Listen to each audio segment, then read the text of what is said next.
Happy Monday, everybody out there. How are you doing? Hope you had a great weekend. I hope you are having an awesome start to the week.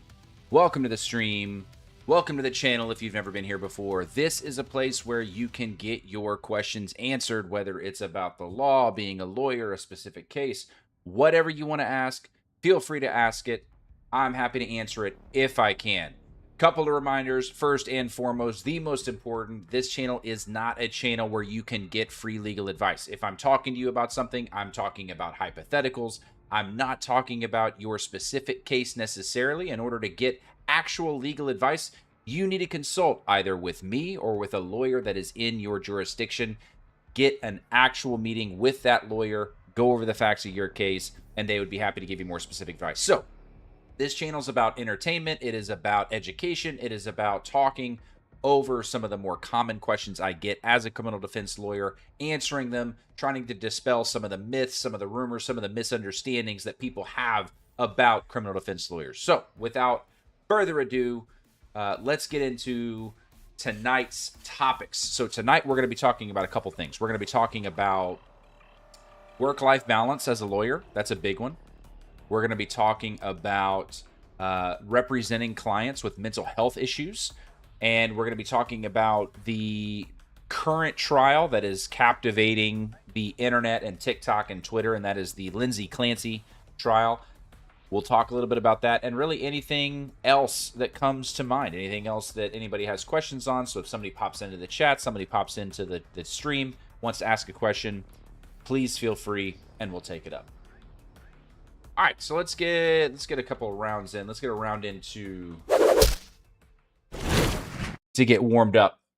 Just a reminder, if anybody's new here, do not come to this channel and expect super high-level gameplay. You will be disappointed. I do my very best, but it is not. I am not the best player in the world, so don't expect you're gonna get elite level gameplay here. All right. Let's get a game going. Just a reminder, this stream does go live every Monday night on both YouTube and Twitch, so feel free to join me on either platform. Really does not matter to me. I don't do this to try to monetize or any of that stuff. It's really just to give people a place to come, hang out, ask questions, and start the week off right. Fair warning, here in about an hour, I will have to take a brief break to go put my son to bed because it is a school night. As always, backseat gaming is allowed. Backseat gaming is encouraged. Tell me what I'm doing wrong. Tell me where I need to improve. Just don't say everything. If something on the stream looks off, sounds off, needs tweaking, you've got any suggestions like that, I'm all ears. Happy to take suggestions.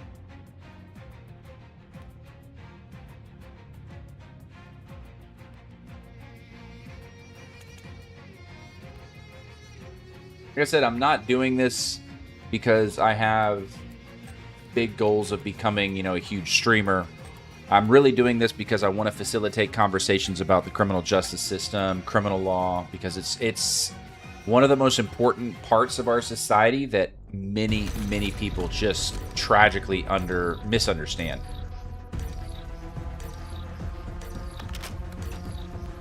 All right, let's see how we're starting tonight off. Hard point. I just upgraded my internet service, so hopefully we don't have the same issue we had last week where we were lagging out like crazy. Hostile personnel have captured the hard point. Okay, there's Contesting hard point. crap blowing up everywhere. My God! Alright, well I got a little assist there. Hard point contested. So apparently this is one of those maps that everybody knows where the hard point is, so they just start lobbing grenades in, which is really annoying. Enemy UAV detected.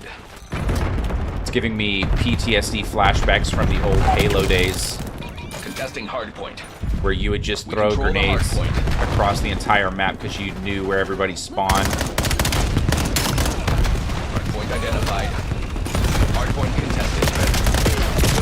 Hostiles have a hard point.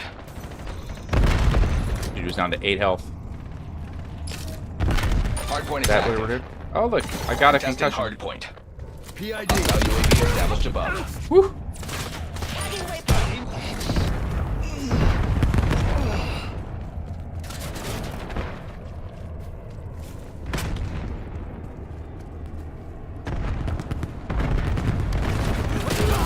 Dang it.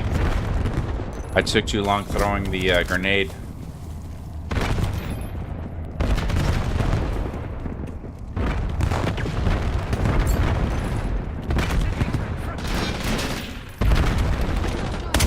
Okay, well. Hostile air support overhead.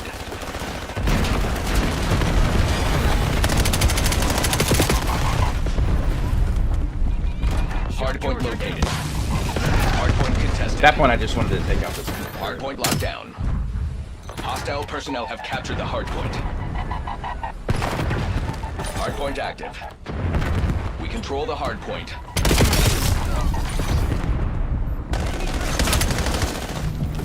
Sentry turret's still up, man. Kinda Contesting wild. hard point. Hostiles have the hard point. Shock charge. Hard point contested. So many of them. Contesting hard point. Hard point locked down. Enemy UAV detected.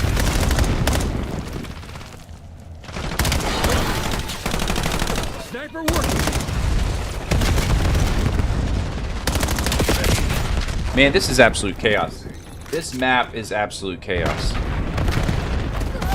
What is Hard this? point identified. Oh Lord, what is that? What is that? Hey, Wildcat, you get one warning. Hard point contested. Hard point is active. We control the hard point. Hostile personnel have captured the hard point. Contesting hard point. Hostile UAV established above. Sim applied. Hard point locked down. Hard point contested. Dang it.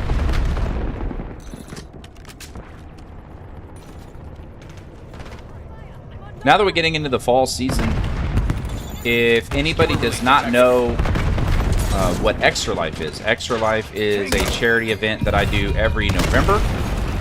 It is coming up. It is a 24-hour live stream where I try my best to raise money for the Children's Miracle Network hospitals. So that's coming up. So look forward to that. That's, like I said, going to be 24 hours of live Hard point streaming. located. Not super sure what game I'm planning on playing yet. That is still to be determined. But it's always a lot of fun. I always really, really enjoy it. Hostiles have the hard point. Contesting hard point. Normally, because Hard point contested. I do that in the first weekend of November, that's usually right after the new Call of Duty game comes out. So almost every year, Control the hard point. at least for the past several years, I've played whatever the new Call of Duty is. I don't know if I'm doing that this year. Modern Warfare 2 obviously is going to be pretty fresh out. Hard point contested. I would.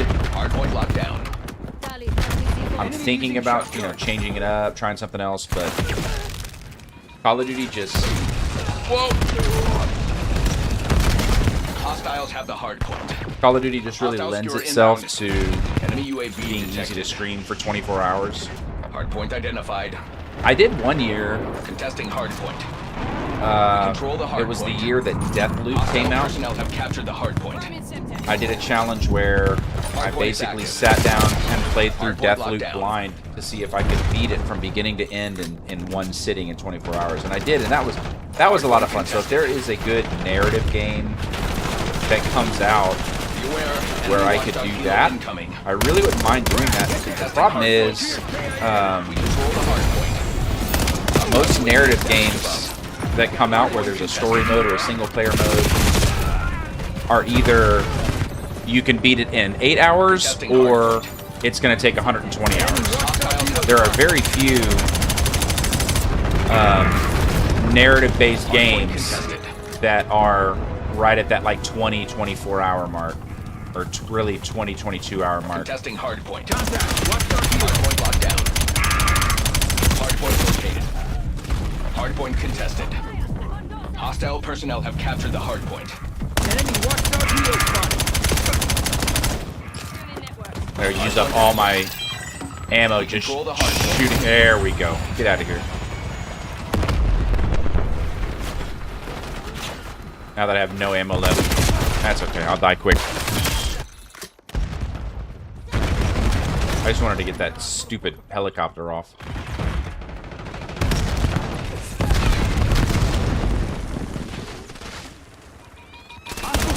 Detected. Every once in a while, Care package deployed. I Hostiles really have the miss hardpoint. the first-person shooter games that didn't have, Contesting you know, hardpoint. score streaks or stuff like that. Like, I get why for people that play these all the time, you kind of have to add Codes. that kind of stuff, but Hardpoint identified. honestly, it makes it really Hostile annoying UAV established for above. players that aren't very good or that don't play a ton Hardpoint is active. to just have these players on the map that like through the Hardpoint whole locked game down. they're calling in helicopters, Personnel have captured the hardpoint. they're hitting UAVs, Hardpoint because it contested. seems like, Enemy and UAV I get detected. that this isn't Sam, logical, turn it I out. totally get it, but it just Control the seems like hardpoint. if you're good enough to be Hostiles getting have the going on hardpoint. 10, 15, 20 kill streaks, the last thing you need is Contesting something hardpoint. else to help you, right? Hardpoint locked down. Like, that seems wild. Hostile air support overhead. It would be super interesting. I don't know if it would work, but it'd be kind of cool to try if they came out with a game Enemy where care package if detected you went on a streak of dying, like you died a bunch of times in a row, you got a pickup or a Hardpoint contested. Hostile personnel or have something, captured the hardpoint. something like that. Control the hardpoint. It would make for, I think it'd make for pretty interesting strategy. Hardpoint located. Of course, then you'd have like Hostile super UAV lame established. people on your team that are dying on purpose just because they want to be able to call in a watchdog helicopter or something. Hardpoint active. Hostiles have the But hardpoint. just a thought, it would be kind of interesting. I'd be really Enemy air interested to see support how that would operating work. in your AO. I have the shot. Jeez. Where the heck was he? Contested. Oh, he's behind me. Performance is trending below acceptable thresholds. Enemy UAV detected. Oh, they got a sentry. Testing hardpoint. Where's that at? Oh. See, that's what I mean. Like, it's just...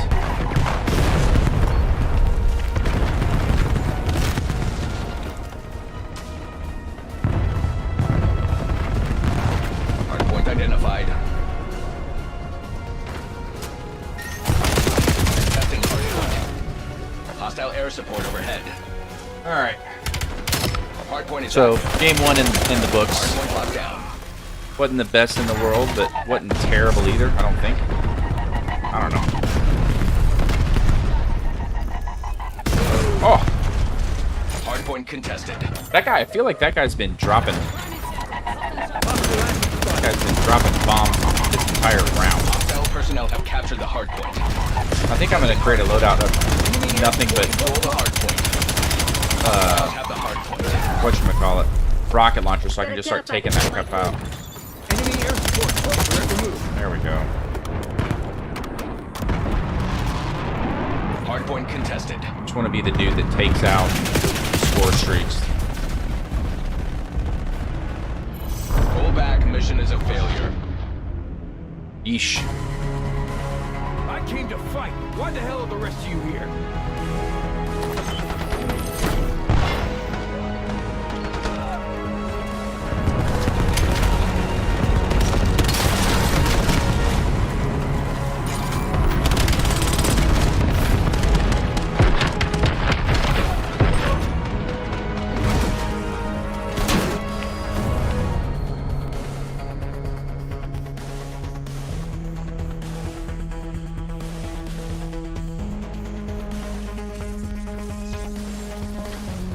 All right. Not terrible.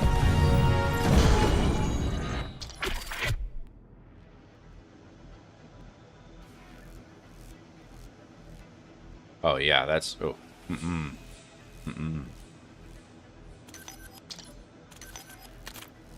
All right, so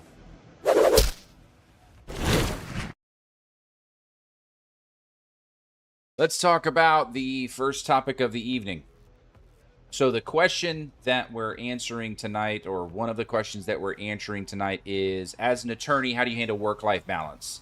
And honestly, it is a question that until about 5 to 10 years ago was not a super popular question to ask, because there was this predisposition, there was this mindset that to be a successful lawyer, you had to be grinding, you had to be working 60, 70, 80, 90 hours a week. You know, you show up to the office early, you leave the office late, you work on Saturdays, you work on Sundays. That was the mindset for a lot of years. And I don't think it is a coincidence that when I went to law school, one of the statistics that we learned was that lawyers have one of the highest suicide rates of any profession out there. And so I don't think that those two are unrelated, right? I think there was this big push about 10 years ago for people to start really focusing more on not only mental health, but work-life balance. And so one of the things that I do as a partner in a law firm, I do this for myself. I preach this to my associates, to my interns, to everybody who will listen, is the idea that when we are at the office, which we are at the office from 8 o'clock to 5 o'clock, Monday through Thursday, and from 8 o'clock to 2 o'clock on Friday, when we're there, we really want to be focused. We really want to be working as efficiently as possible, because I have an expectation that between the hours of 5 p.m. and 8 a.m. on weeknights and all day Saturday, all day Sunday, my staff is not working. Now, there might be the occasional thing that we have to do if a message comes in or if an emergency pops off and we have to do something here and there. But for the default position is nights and weekends belong to me, belong to my staff, they belong to my family, because that's what we should be doing. I am a strong proponent in, I work to provide for my family. My family is not something that I simply have to fill time in between when I'm at work. My career, as much as I love it, as much as I absolutely love what I do, I am really fulfilling what I believe my calling is.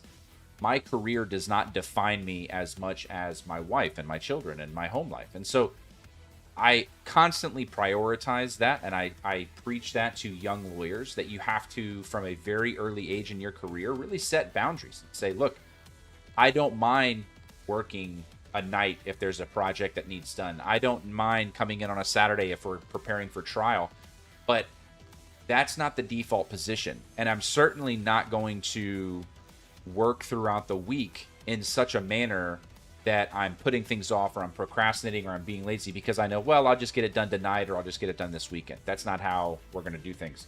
So we work efficiently, we work hard when we're in the office, because when we're at home, I expect my staff to be at home. I'm going to be at home. I'm focused on myself and my family, because that's the only way that when we are at work, we are 100% of ourselves. We have the ability to really focus on our clients and to give them the care, attention, skill, expertise that we need to give them, because we're not completely burnt out all the time. So work-life balance is huge.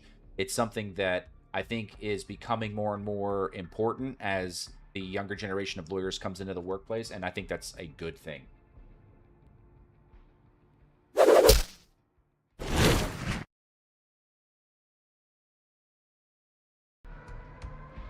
All right, let's find another match here.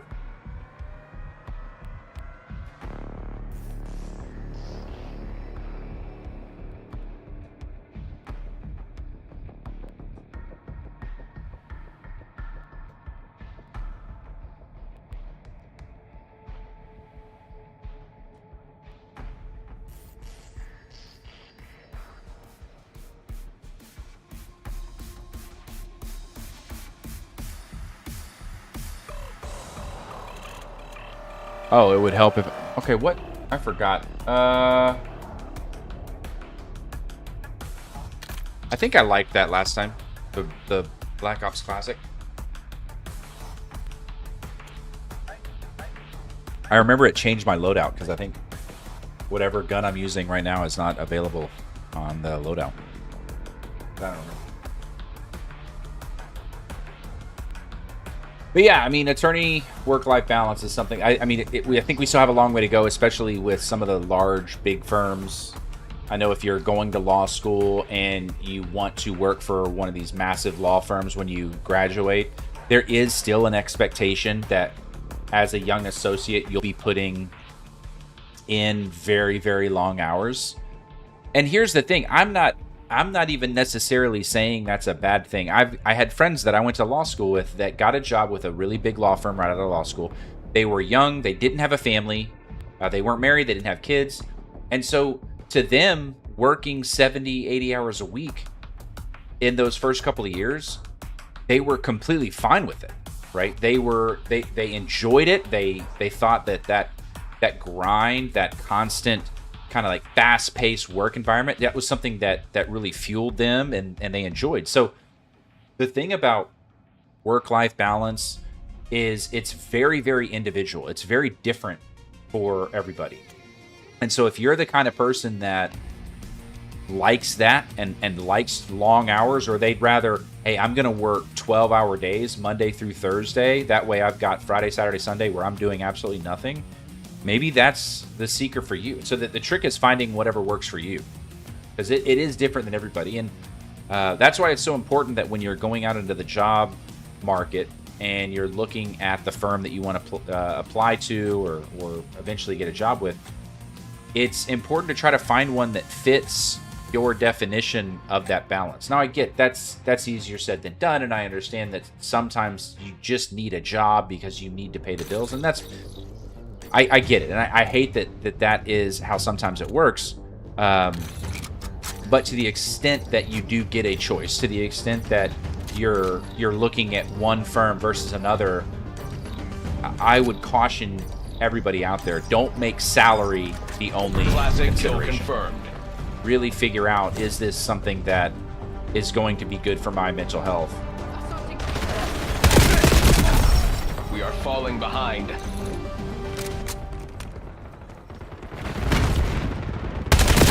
Ooh. This is... I do think probably the risk of this game mode is this probably attracts the people that are really, really hardcore about Call of Duty. And so they're probably very good. Ooh. That was very close. Where's my health? I don't even know where my health is.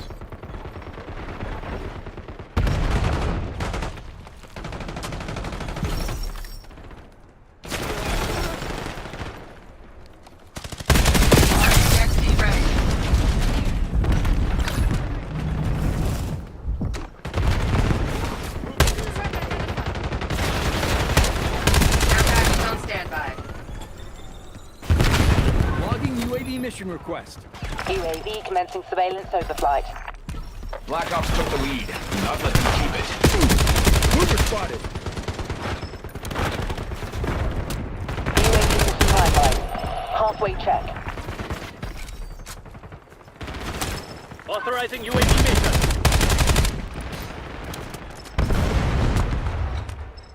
No fuel, no fuel. UAV RTB. Razor marking care package DZ.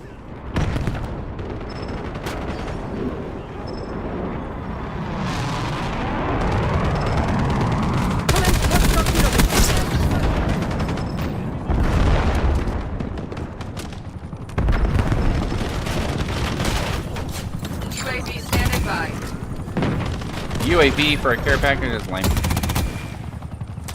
Authorizing UAV mission. UAV in the turn. Reporting hostile contacts.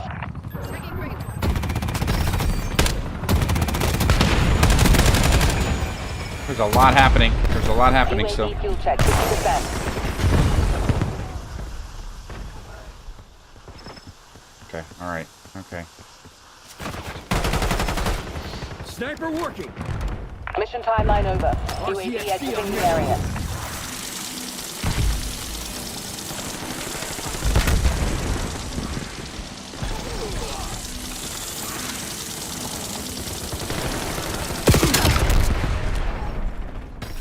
Yeah, that was a good one. The lead is ours. Do not let up. Hostile UAV established above. Okay. I'm not gonna lie, Hostile RCXD incoming. I'm not doing terrible this game.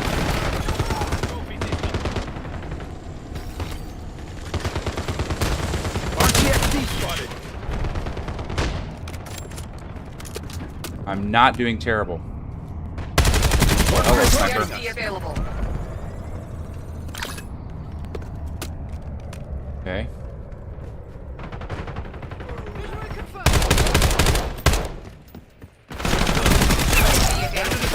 Ah, dang.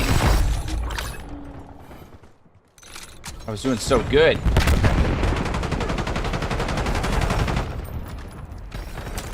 Logging UAV mission request. UAV perimeter established. Angel Gate. Razor piloting RTXD. UAV Oh, Enemies have destroyed Lame. RCXD.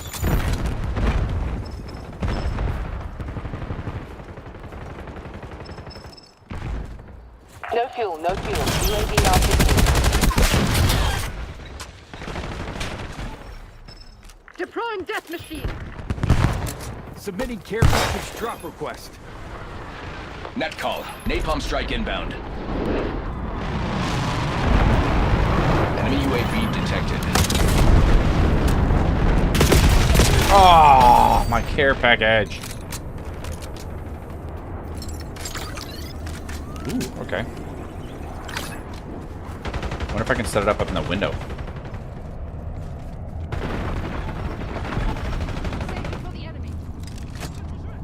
Enemy RCXD detected. Setting up sentry. Yes, I can. Hostile UAV established above.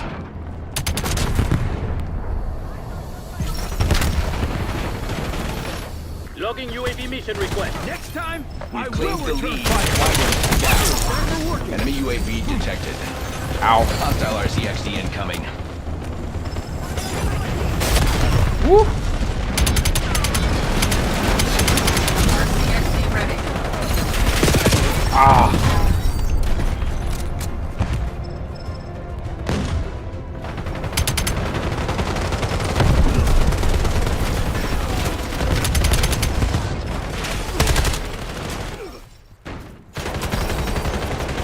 Submitting care package Enemy drop grenade. request.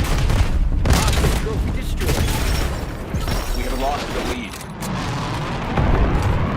Kurama piloting RCXD. Remember me? 'Cause I sure as shit. Dang it.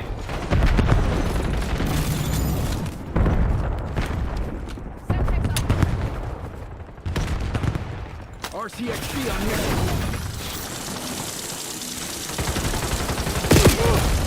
Enemy RCXD detected. Kurama marking vector for bomb run.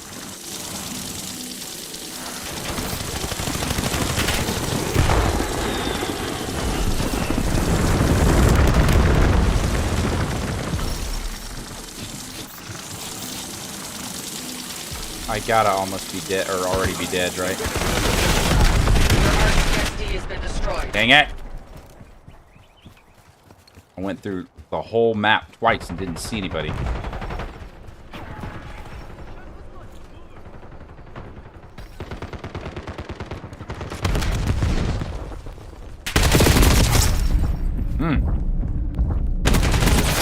Ooh. RCXD available. Care package on standby. Ooh. Authorizing UAV mission. UAV commencing surveillance. That was a lot. Sending Molotov. Oh. No! Okay, okay, okay. UAV fuel check 50%. Trophy system neutralized. Razor piloting RCXD.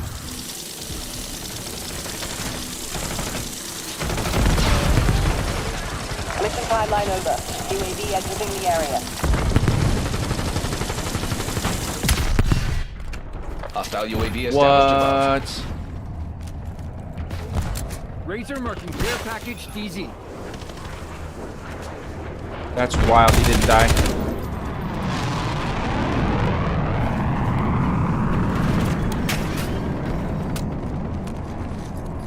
Authorizing CUAV ECM mission. Strategic bomber ready for tasking. Ooh, okay. Get me eyes in the sky.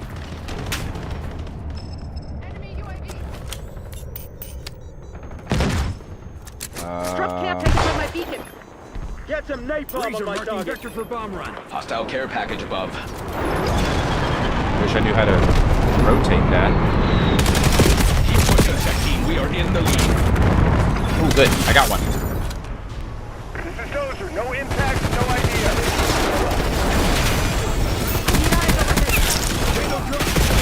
Ooh, man.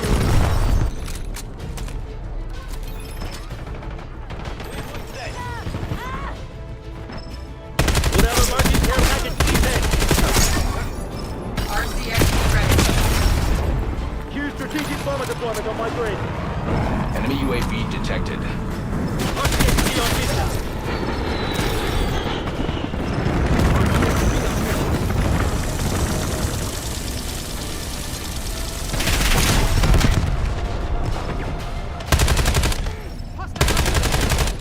Establish counter UAV overflight.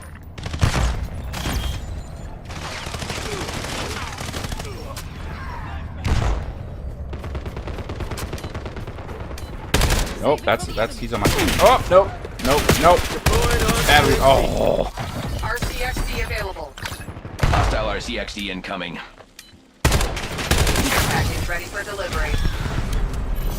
Corporate appreciates your role in today's success. Okay. They were outgunned, weak, and afraid. That's fatal. That was not bad.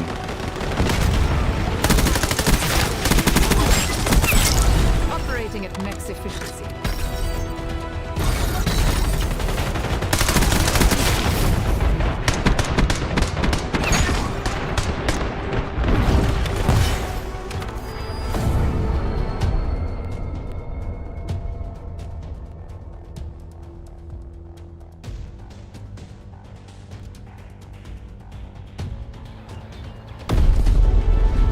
Won't lie, I thought I did much better than I apparently did in that one.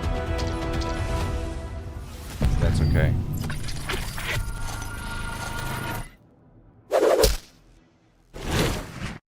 All right, time for our second topic of the evening that we're talking about, and that is representing people with mental health issues. It is a very, very tricky topic, and it's one that honestly we could have multiple conversations, multiple nights, and talk for hours on this one because it's that complicated of a topic. But the number one thing that I keep in mind and that I ask other lawyers to keep in mind, let me turn this down here, is mental health issues are so incredibly prevalent in the criminal justice system. Both defendants, victims, everybody, there are a lot of things that are in play that I think for far too long, the criminal justice system, I don't think that they ignored them on purpose. They just simply did not have the resources and the research and the technology to screen and assist with those. So the system as it currently exists, honestly, is not built for handling mental health issues. It's getting better.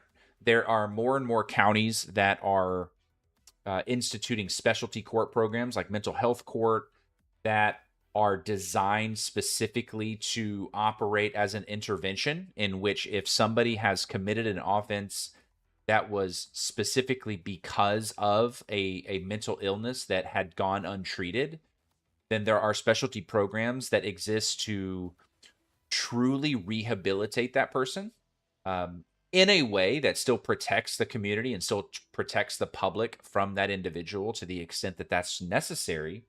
But I think for many people out there, they see the criminal justice system as punitive in nature, and that's its only role. It's meant to punish people who committed a crime.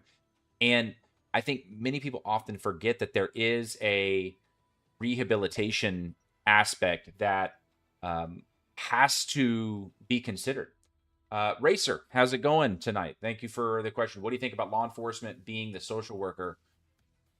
Again, really good question. It kind of goes to the point that because there has been such a lack of resources that are dedicated to mental health specifically, we run into these situations where law enforcement officers are having to intervene or step in a mental health crisis. And we've seen very often, tragically, what happens many times when that's the issue. Because law enforcement, especially patrol officers and street officers, a lot of times they're put in incredibly difficult situations in which they have been trained for good reason to assess every situation as a potential risk, a potential threat, a potential life and death situation. So they are on guard in any encounter. And again, there's good reason for that. I'm not saying that they shouldn't do that, but it's for that reason that when they are called out on a mental health call, somebody is having a mental health crisis, the training they have is geared toward, is this person a threat? Yes, no, versus a mental health professional, somebody who is trained in mental health intervention. They would be able to see and identify some of the nuances there that I think are that law enforcement, they just don't have the training necessary to really identify that. So I don't love that oftentimes law enforcement is put in that position. And then once a person is brought into the criminal justice system, right? And now you're faced with probation officers or court officers or district attorneys who are stepping in and trying to fill the role of, like, here, I let's look at this. I want to look at this article that you linked, but they're in the role of trying to provide social services to people who need them. And again, it's just not what they're trained for.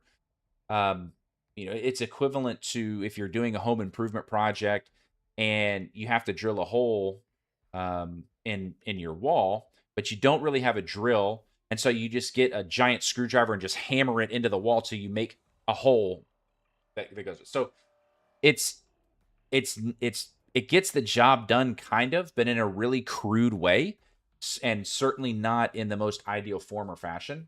So yeah, the link that you posted, I just pulled up, can Austin break the costly cycle of homelessness? A new program aims to do that. So this is about the Austin's No Wrong Door initiative. This is super interesting. I don't know anything about this initiative, but I'm kind of skimming this article here and it looks really cool. I'm definitely going to look into it because, I mean, this is the kind of thing that I think more counties and more jurisdictions need to get behind. It's identifying the root cause of an issue, right? Whether it's mental health, homelessness, drug addiction, whatever. And rather than punishing the symptoms of that issue, which is because there's that issue, they violate the law, they break the law. A drug addict needing to score more drugs is going to break the law to feed that addiction, right? Makes sense. A homeless person needing a place to shelter from the elements or what have you is going to trespass, is going to break into somewhere to try to get that shelter. A person with an undiagnosed mental health issue, they're a schizophrenic, they're hearing voices because they're unmedicated. They're going to do things that are violative of various statutes because they're not medicated.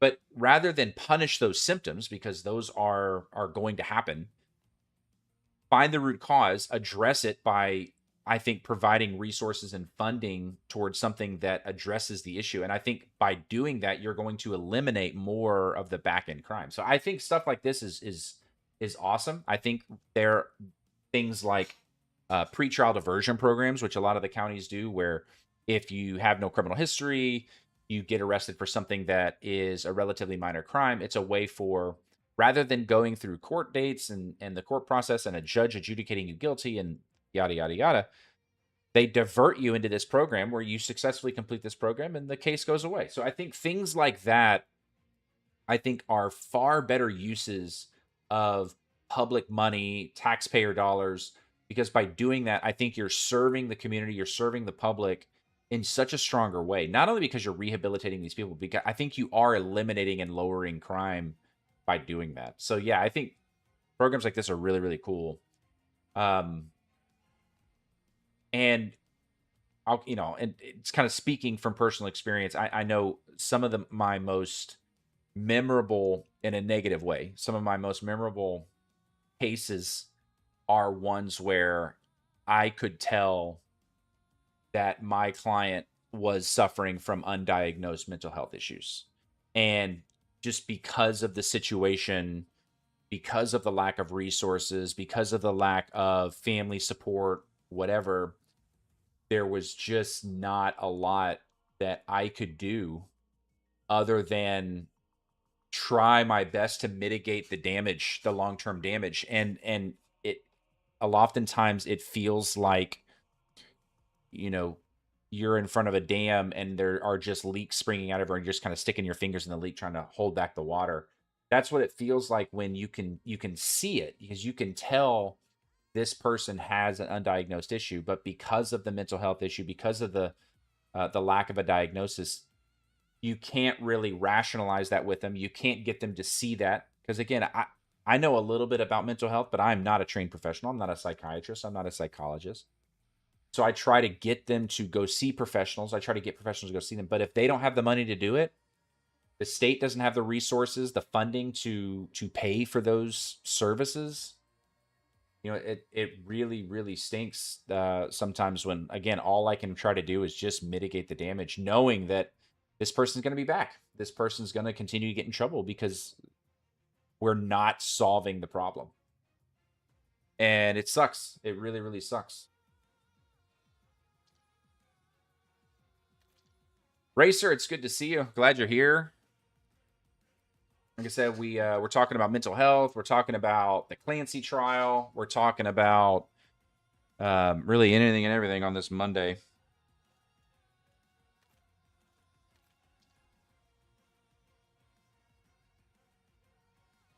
As I get my butt kicked in Call of Duty.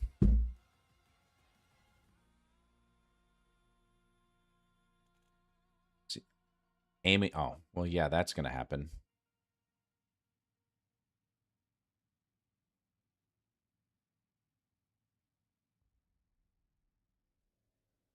Yeah, mental health is mental health's tough.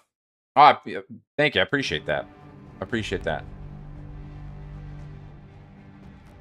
Ooh.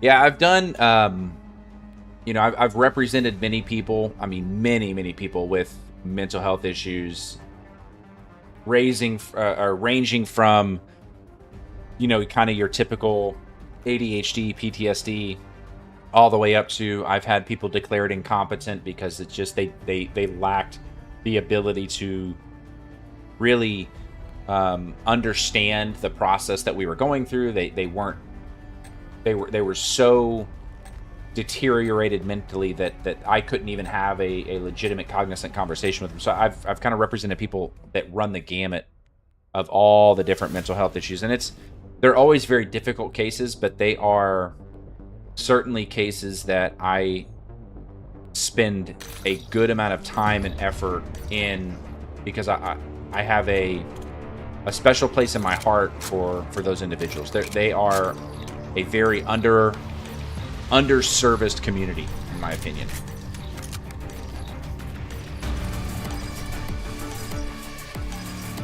Classic kill confirmed. The ones that really get me are the mental health ones where my clients are juveniles. Those ones are very tough. just because, again, I want to give them literally every opportunity. No, You're falling behind, Black Ops. I did not. I know that the state hospital wait times have always been ridiculous. But what was the ruling on that? What was that case? I'd love to look that up. How do I mute this?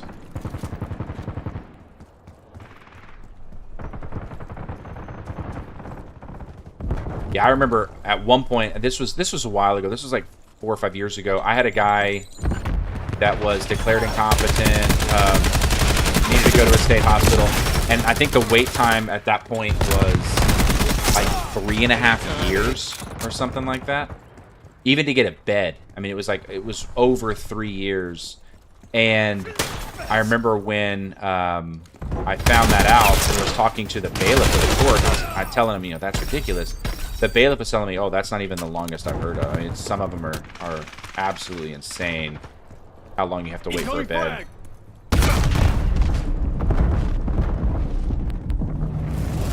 Where'd that come from?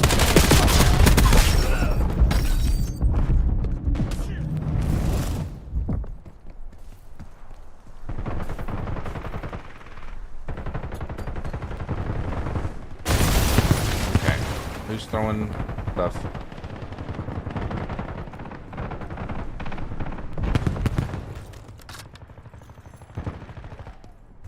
Requesting recon above.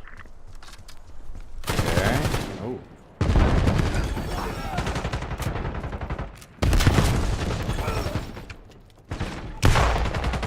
Hostile UAV established above. Where are you? I forgot to change my loadout to where I had a rocket launcher.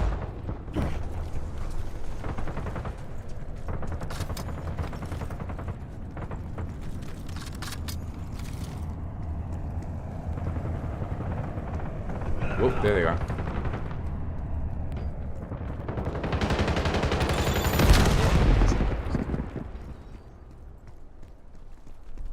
Enemy RCXD's on the hunt. Get me a UAV. UAV perimeter established, Angel 7.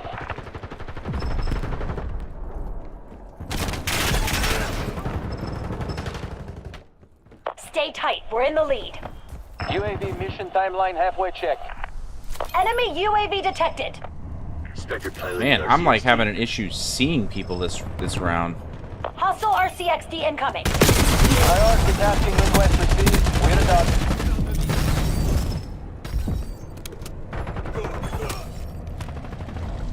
All right, let me. What? That one got me. Federal judge recently ruled that Texas must give defendants who are mentally incompetent within 21 days. Wow. I mean, here's what's crazy, right? Like, that, if you're completely unfamiliar with how the system works, you would read that and you would think, well, of course, Enemy care package dropping. if somebody's sick, why would they wait more than 21 days The guild reclaimed the lead. to get a hospital bed? People don't realize that defendants were literally waiting, I mean, years for a hospital bed.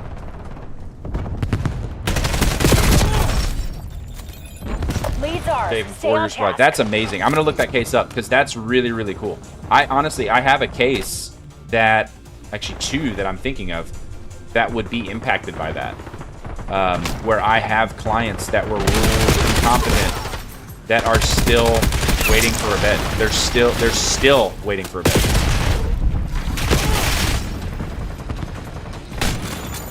So that's really, really crazy. RCXD on mission.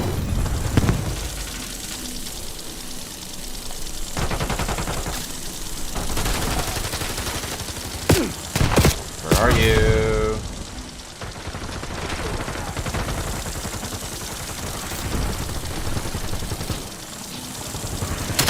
Yeah. I appreciate the link. Thank you so much. I'm gonna pull that up. Enemy UAV detected. Yeah, that's How's that taste? that's really cool. Hostile care package above. And here's the thing, like, CXD ready. here's the other interesting part about that. 4 years to comply, which, again, if you're not familiar with it, they're going to say, well, why would it take 4 years to come up with a solution? Just start giving them beds. But it's going to take at least that long, if not longer, to figure out how to do that. I mean, they're just not... Enemy Hellstorm on the way. There's not room. There's not enough facilities for the amount of people that need a bed. And so it's going to be very interesting to see how Texas responds in terms of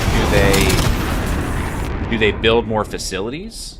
Do they go the other way, which honestly wouldn't surprise me, but would be really horrible, where they tighten up the restrictions on who is quote-unquote deserving of a bed? Do they start reevaluating the people that are there to determine, is there anybody that we can discharge? And do they start just discharging a lot of people all at once to try to make room? Which, again, it isn't super ideal either, because if somebody is in a state hospital because they have mental health issues and they're not in a stable place, but they have to get discharged because the state has to make room for more people, I mean, that's just perpetuating the cycle right there. It's going to be interesting to see how the state responds to that. And honestly, with our current state legislature, I wouldn't be surprised if they try to find a legal challenge to that ruling. Like I said, the bare minimum, I can see them asking for an extension on the compliance deadline, you know, saying that 4 years isn't enough time. Hostile UAV established above. Yeah, early and appeals likely. Yeah, I fully believe that. But it's still, I mean, the fact that it's even an issue that was brought up and litigated is a good thing. I mean, it's something that needs to be figured out.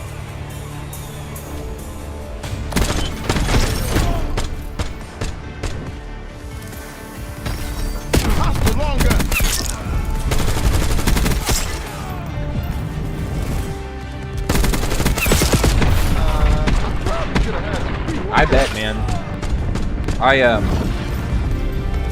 Like I said, it's such a real problem. It's such a real problem. I remember I had a case. It was a state case. It was a state case that my client was deemed incompetent, and so instead of going to trial, it essentially just got paused to await him to go to the state hospital and to regain competency. Because if the way it works is, if you're declared incompetent, but the doctor says that with proper treatment and proper medication that competency can be restored, then your case doesn't go away, right? It just gets paused. And if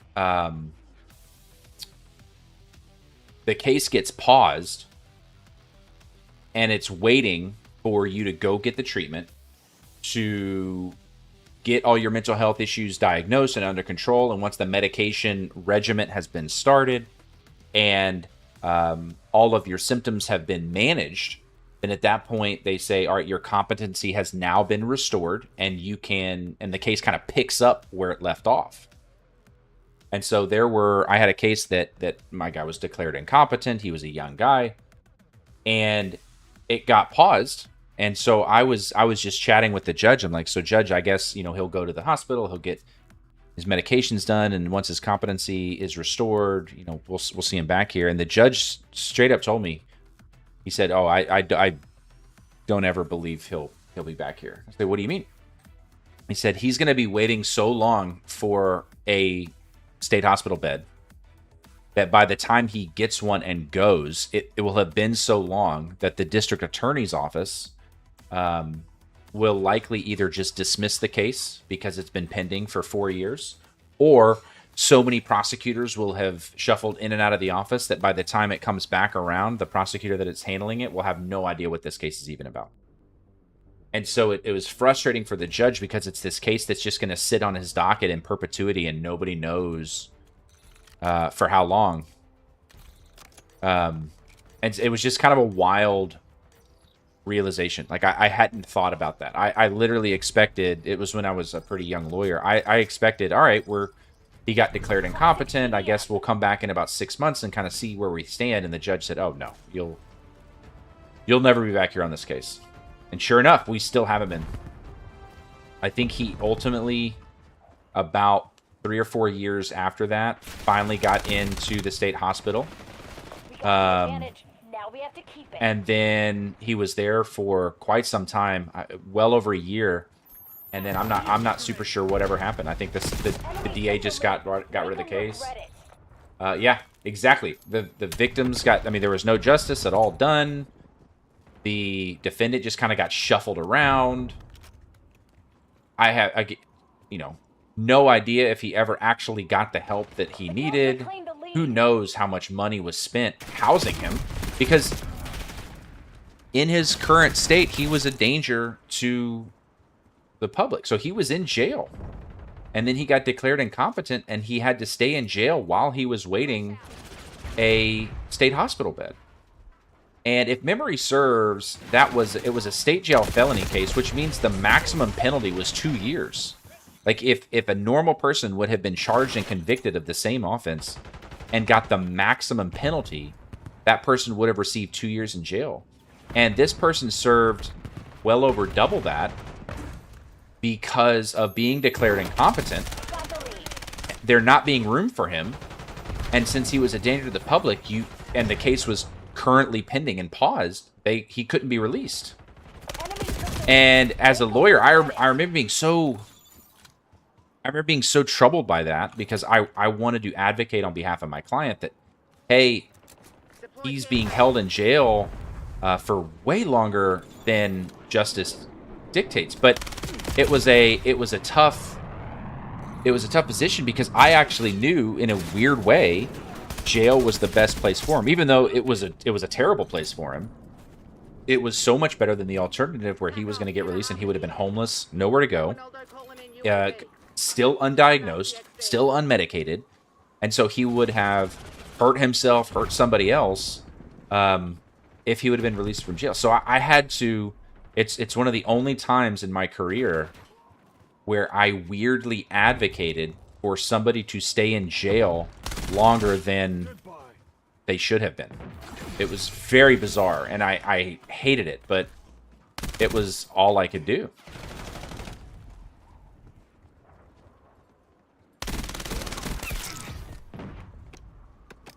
Stay tight. We're in the lead.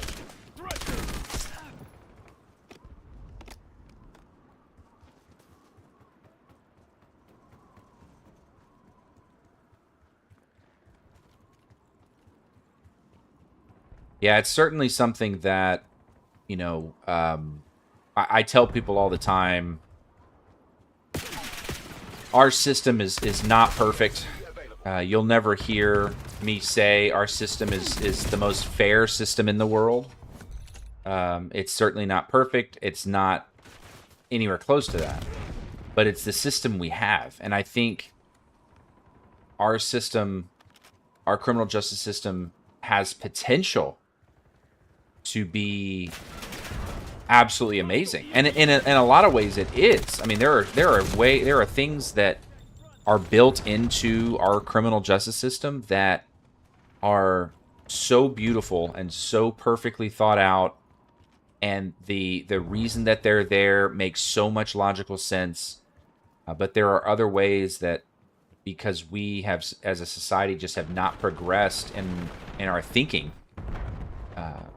In a lot of ways, we still have a lot of work to do. We have a lot of work to do. And one of the things that bothers me a lot is when you see these politicians or lobbyists or people that they know that at their core, they know, you know, that society would be benefited by advocating for, you know, more resources towards mental health treatment and more resources toward diversion programs, and yet they also know that those concepts are fairly high level and they can be hard to explain to somebody that has no experience in the criminal justice system, and it's much easier to sell to a voting populace hard on crime, no excuses, and we're gonna punish people harshly, severely, we're gonna lock them away and throw away the key. That is a much easier political package to sell, and it's really heartbreaking that there are a lot of politicians out there on both sides of the aisle that acquiring and maintaining political power is the most important thing above actually benefiting our society. And it sucks. It sucks because I know I'm an idealist. I know I'm an eternal optimist, but I believe that at their core, most people are inherently good, and most people inherently want to do good things and be remembered for good things. And so I think that if they're being honest with themselves and they really think about it, I think that most politicians understand that treating the criminal justice system as punitive only is not the best way to maintain a really good society, a decent society, but again, it's just easier to sell. So, a little rant. It's a weird little rant I just went on. In any event, man, mental health is a...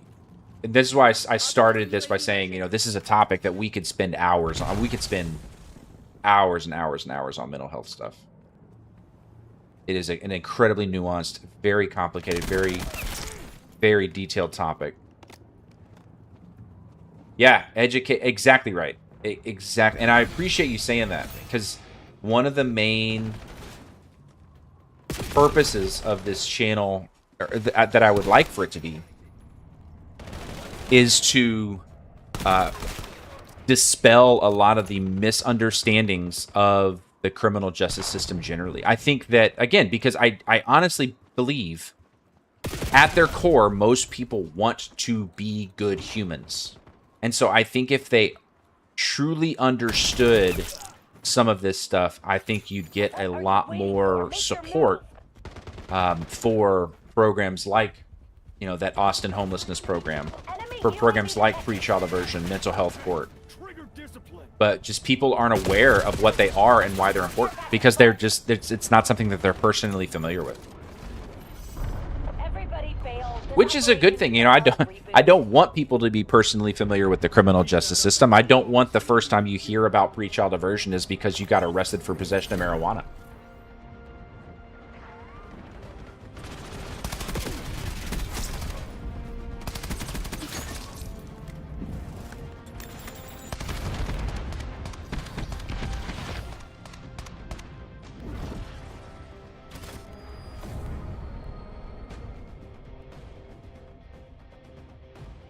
Yeah, I think the, you know, to your point, Racer, about education being so important, I think the other thing that is really vital that I don't know that we do enough of is true studies and research on the efficacy of certain things. I'll give you an example. There was a study, and I'd have to find it. It's out there. And I'll admit I only skimmed it. I didn't go into a ton of detail I didn't do a deep dive. But there was a study that I read that was talking about sex offender registration and how, according to certain statistics or certain studies, forcing people to register as sex offenders does virtually nothing to protect the community.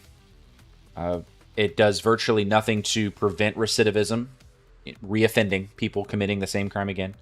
It does virtually nothing to prevent crime. You know, it's not a deterrent. And so there's this, essentially it was an open question on, so why do we do it? You know, there's it's essentially just a public shame thing.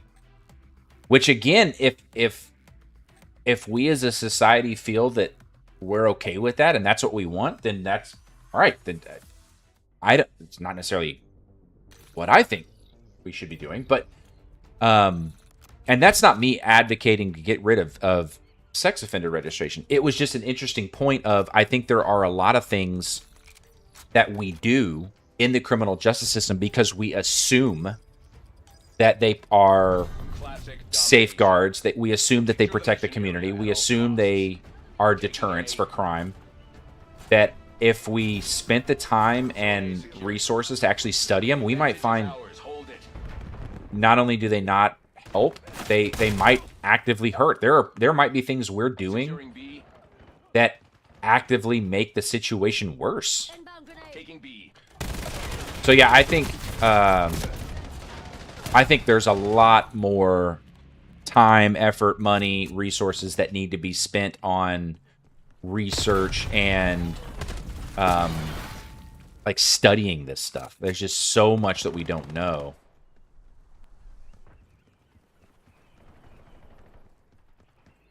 But again, it's resources are limited. Politicians are tasked with creating budgets and prioritizing spending money where their voters, where their constituents want money to be spent. And it's a hard political sell to say, you elected me and now I want to spend a bunch of money studying how to make criminals' lives easier. And I get that. I get that that's difficult. But I think we should try. Bravo capture underway. We're losing Alpha. Securing Charlie. We lost all zones. We control B. Enemy RCXD detected. Man, how did I lose that? How do I... Okay. Let's do... I want to try a light machine gun. Maintain current posture. Bravo lost. We have lost the lead.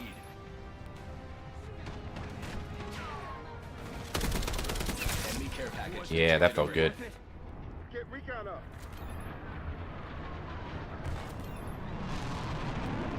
Securing B. Hostile care package above. Guns up, capture. Get recon up. B locked down. Alright. Oop, oop, oop, oop. That's a... Enemy grenade.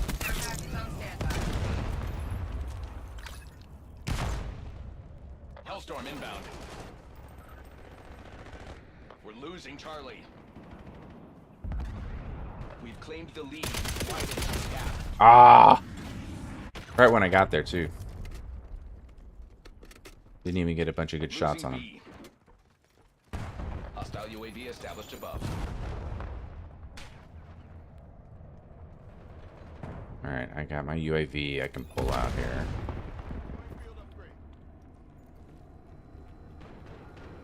Pull the UAV out. UAV mission request. UAV in the turn. Reporting hostile contact.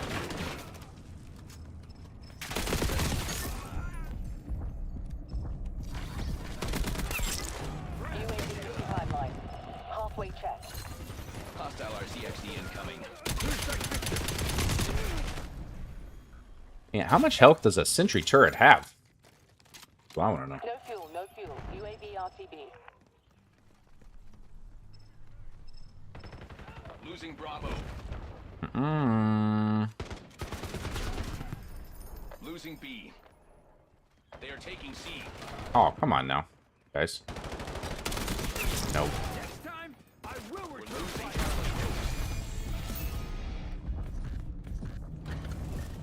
Charlie. We've lost Charlie.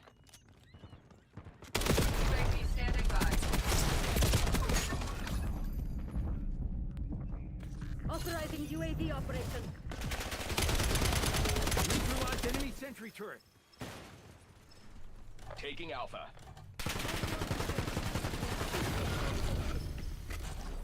Alpha secure. Taking the objective. Watch my six.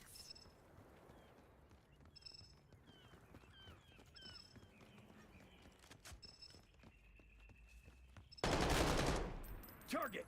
Taking C. Commence care package delivery. Enemy grenade. Marksman targeting us. Engaging shooter.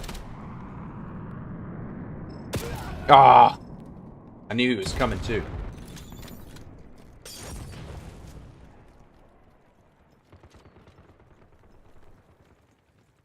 Zaveri requesting UAV overflight.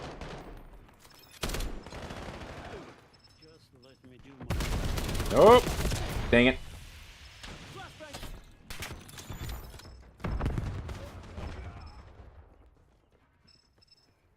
Losing Bravo.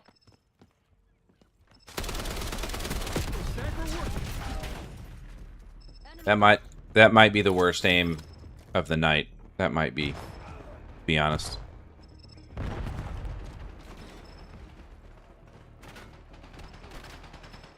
Enemy UAV detected. Enemy care package detected overhead. Driving RCXD. Losing B. Locking down Charlie. Hostile LDBR drop detected. Losing Bravo. Lights out. Oh. Dang it. All zones are ours. They are taking C. Razor piloting RTXD. Enemy Hellstorm launch detected in your AO. Losing B.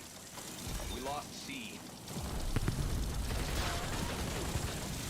Enemy RCXD detected. How did he not die? Hostile care package above. Hostile UAV established Submitting above. care package drop request.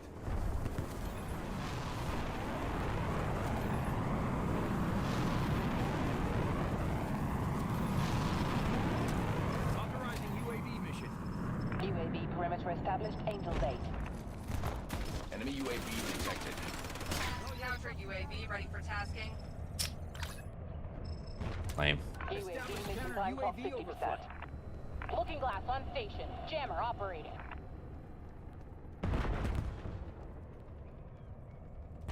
Authorizing UAV operation. Mission timeline over. UAV exiting the area. Counter UAV fuel 50% check.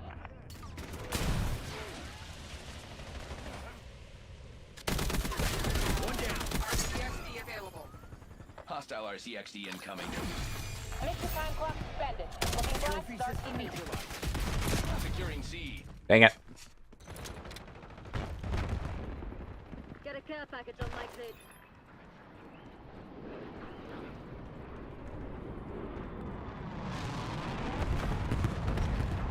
RCXD on Losing mission. Bravo.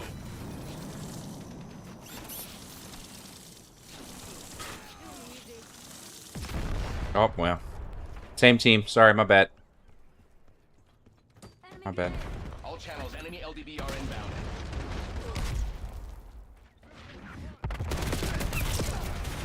Well, got one. Losing B.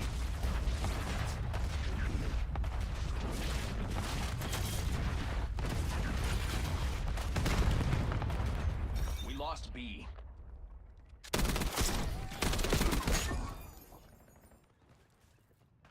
Taking B. Beginning capture. Ah. Crap.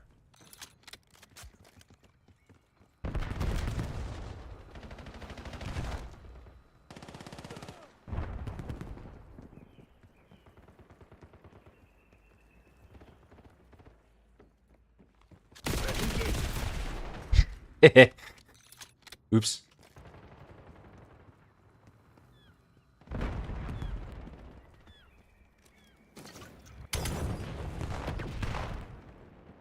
Locking down Bravo.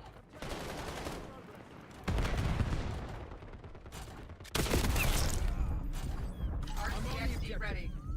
Bravo is ours.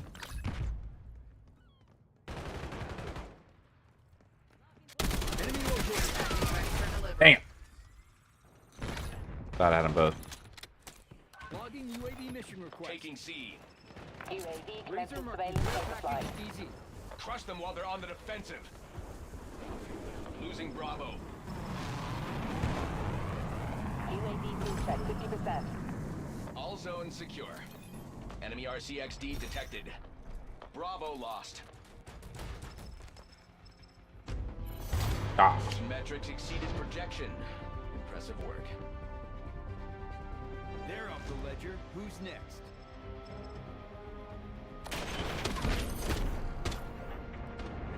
All right. End the night on a best play. You bet. Headshot. Yup. Give me another one.